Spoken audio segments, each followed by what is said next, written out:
Hi, it's Rena here, aka Woolly Nomad, and I have been busy designing and making some baby garments.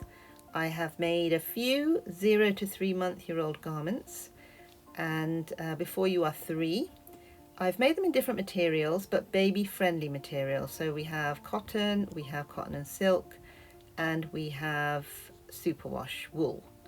All of them are good for small babies. I'll mainly be talking about this garment though because this is the one that I sort of took footage of the most while I was making it, and I did find that this was a really fun little cardi to make. This yarn is so nice. Unfortunately, it's from my collection, and I don't know if you can get it anymore, and on top of that, I don't know what it's called. So I'm going to link below alternatives that you could use. So the yarn I used for these baby cardis is a DK weight yarn, and like I said, I used 3 different kinds of yarns, each with its own fun qualities. Now this is called a cotton slump, and a slump is where the yarn is sort of thin and then thick. You've got these sort of slumpy bits in it, and probably a throwback from when we used to naturally get slumps in the knitting. Obviously it's all taken out nowadays, but they've put these in probably on purpose just because it's more fun to knit with. And to be honest, it was really fun to knit with. Such an easy knit, and I've got loads of this yarn left, so I'm thinking I'm going to upscale this cardi to an adult cardi and make myself one. Because you know, I do like making things for myself. So this is the Superwash DK cardi and it's a nice grey tone actually. It's one from this yarn is one from my stash, but it's a Superwash DK, so you can find it anywhere, and you can specifically, you know, get baby yarn that's Superwash DK anyway. There's loads of variety available out there. I used what I had because I'm trying to stash bust and get rid of my stash because it's quite big. Some of the yarn in it is really nice, and I do collect yarn as well, so some of it is collectible. But this particular Superwash DK yarn, I had loads of colors, and I've knit loads of things in it, so it's really nice to knit. And like I said, 4mm needles on that one as well. The buttons I found at the Birmingham Rag Market, which is a great place for finding little odds and bods and things, and well, buttons basically. So originally though, they were for another baby, but I never finished the cardi for him. He never got his cardi, so he's a bit bigger now, and I'm going to have to make some, yeah, bigger garments. So with this one, it's a raglan style, and I've got some ribbing at the end, with some garter stitch at the front for the button band. So this one is the cotton and silk, and it's the finesse yarn, and I think it's from King Cole, but don't quote me. I will try and put a link down below for all the yarns, or any yarn substitutes if I have used something from my stash. But the difference with this particular garment is that, I mean, the yarn, for instance, is really, really nice to knit with. Definitely a baby yarn because it's so nice next to skin. I mean, you could like make t-shirts or undergarments with this yarn. It's so nice. And the difference with this particular cardi and the other two is that I've used garter stitch for the ribs and cuffs and things rather than a rib stitch, and I've added in some garter stitch detail. So the pattern will have alternatives, so you can put in garter stitch if you want to, or you can put ribs in if you want to. Also with this particular garment, I did some, you know, I only increased to a certain point and then I just knit. So it looks slightly different at the sort of arm area, sort of underarm area. So that was kind of I was sort of working out the design, but I didn't really like the look of that, so the other garments don't have that. They actually go all the way to the underarm. The other difference with this garment is that there's no neck short row shaping. So the front of the neck is, as you can see, higher than the back neck, and maybe you don't want that. So that's why in the pattern there is short row shaping. If you're not, you know, happy with short row shaping because you think, you know, you think it's a bit difficult, whatever, you're a newbie knitter, you don't have to do it. There will be an option just to, you know, just to start the garment with no short row shaping. And if you don't do short row shaping, you can do something like this. You can turn the front and turn it into a collar if you wanted to, and perhaps tack it down even so that, you know, it doesn't sort of flap around. Totally up to you what you want to do with that one. But because it's a newborn garment, I don't think it really matters that much as long as it looks cute. And these buttons are definitely cute, again from the Birmingham Rag Market, which is quite easily accessible to myself. Although I do like to collect buttons, so if I go to a yarn shop or a haberdashery that has interesting buttons, I will buy them just for the collection. Yeah, it's kind of a throwback to the time when we used to collect stuff, you know, you collect stamps, you collect eggs. Well, you weren't really allowed to collect eggs. I never did that. That wasn't me. Just talking about the make, I started off by thinking about how many stitches and what kind of neck it might be. And you have got different options. You can have like a rib neck. So with this particular one, and this garment I actually haven't shared here. It's something I made from some frogged yarn, and it came out quite disheveled looking might be the word. So I'm thinking maybe blocking it might work. But I just thought I'd share this bit of footage from the cast on and the rib aspect of it. So you can cast on as a rib, or in this case and with this pattern I have cast on as a roll neck, and that is just stocking stitch basically. So you cast on and then you knit a few rows of stocking stitch, and then you add in your markers for the arms and obviously denoting the arms and the back. And this was the superwash yarn, the grey yarn, and obviously I carted it about here and there. And yeah, I like the structure of this one, and you can really see the roll neck rolling. So I rather like the roll neck, and also I think, you know, for tiny babies, I think having something easy and simple around the neck is nicer than having something tight and cluttered. So although it might seem, oh, it looks a little bit big, it's actually not big, because, you know, even tiny babies need actually quite a bit of room around their neck.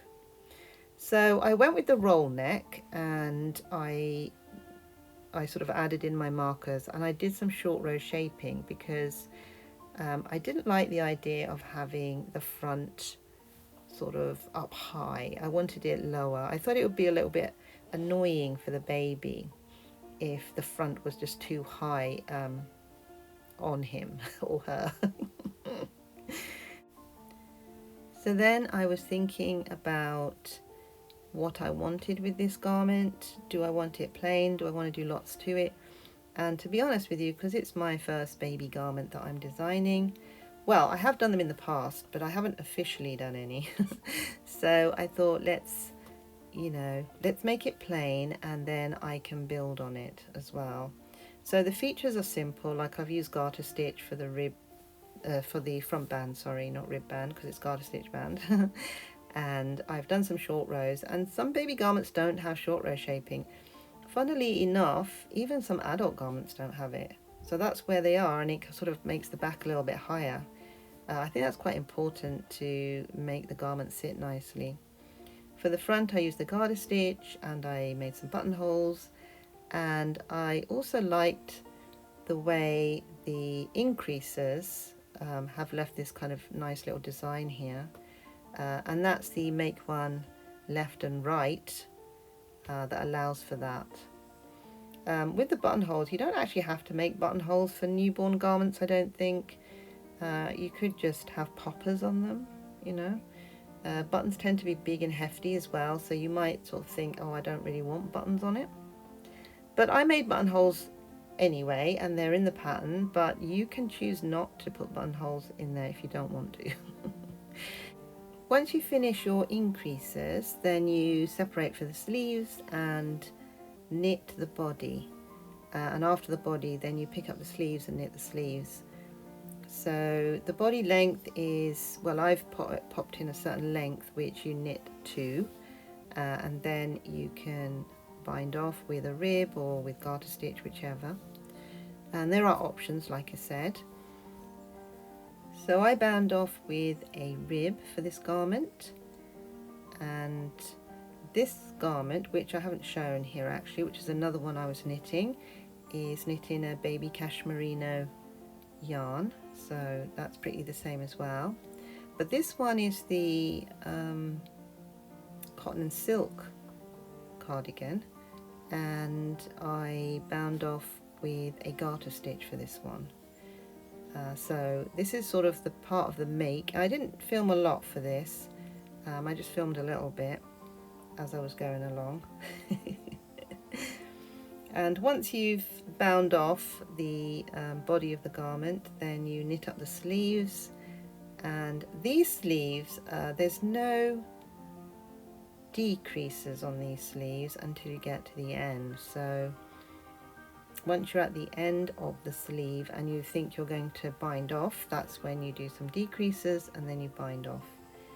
And this is a good way of making a baby garment because you kind of need the room to maneuver the baby arm.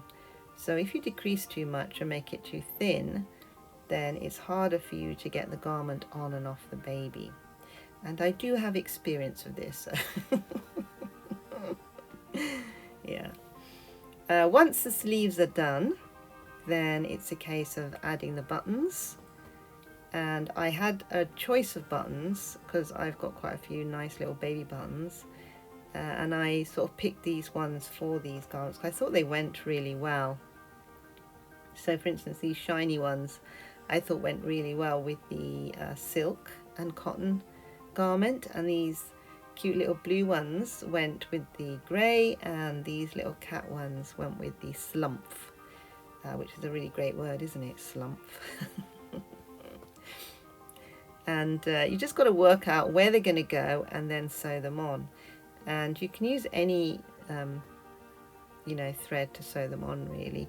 I used cotton thread for these particular buttons, and also for the cat buttons. And for the teddy buttons I used the yarn that I used for the garment because you can see them. Whereas you know these cat ones and those other rabbit ones, you can't really see the backs, so you can just bind them off with any yarn really. Well, not yarn, well yarn, but thread. Yeah, so that's what they look like at the back, you see. And so it's very easy to just use any old thread. I mean, I used a black thread for this particular one, and I used I think it was a cream colour one for the other one. And I'm just waffling now.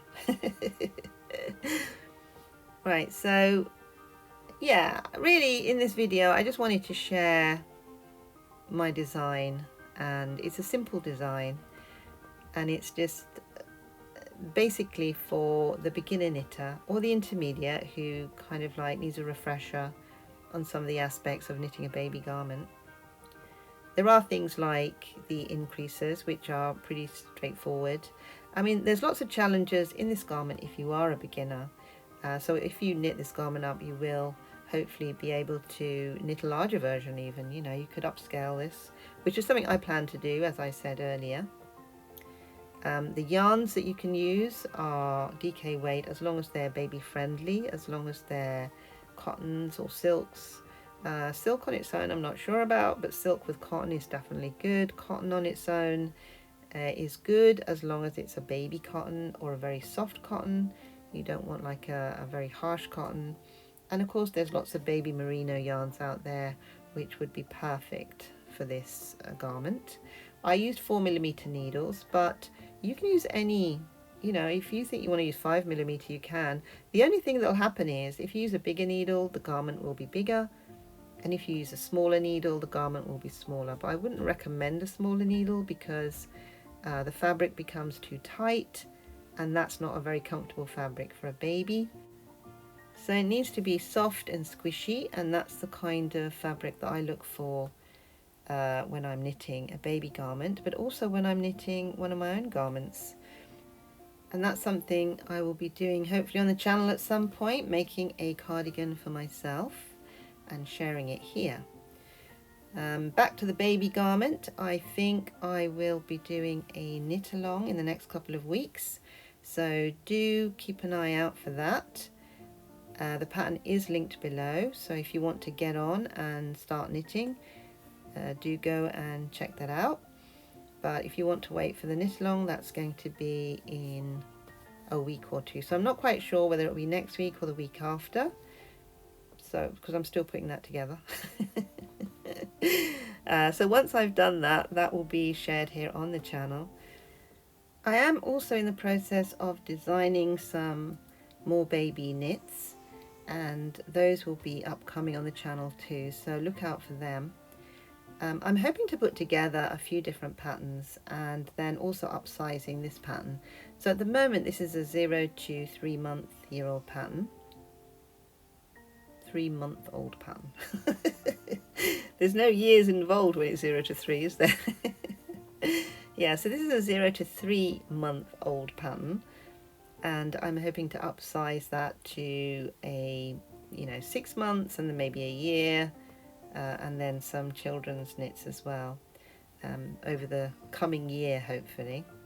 But I've got a few things to knit which I've already shared in the New Year vlog I did, so I will be sharing some of the things that I've actually finished already since then, so watch this space for that information as well, and other makes that I will be making. But on the subject of babies, there will hopefully be more baby wear forthcoming and some fun little knits. Anyway, I am signing off for now. I have talked myself hoarse and I think you're all fed up. Like I said, the pattern is linked below, and happy knitting.